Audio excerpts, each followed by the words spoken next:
বাঙালির ১২ মাসে ১৩ পার্বণ। এর মধ্যে গ্রাম বাংলার এক জনপ্রিয় পার্বণ হলো পৌষ পার্বণ। পৌষ পার্বণ মানেই মন পছন্দের নানান পিঠেপুলি ও পায়েস। পিঠেপ্রেমী মানুষ না হলেও এদিন এক অন্যরকম আবেগ কাজ করে। ভোরবেলায় সূর্য ওঠার আগেই বাস্তুকে পিঠে দেওয়া, তারপর নানান ধরনের পিঠে বানানো ইত্যাদি ছোট থেকে দেখেই বড় হওয়া। তাই পছন্দ না হলেও কিছু কিছু পিঠে খেতে কিন্তু মন্দ লাগে না। সেই রকম আমার পছন্দের বানালাম দুজোটা পিঠে। প্রথমে বানালাম পুলি পিঠে, তারপর বানালাম পাটিসাপটা, আর তারপর সাদা পিঠে, আর সবশেষে পায়েস ছাড়া কি আর চলে?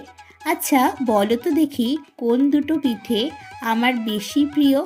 আর তোমরা কি কি পিঠে খেতে ভালোবাসো অবশ্যই জানিও কিন্তু। আর আমার এই পিঠে পুলির থালাটা কেমন লাগলো জানিও কিন্তু।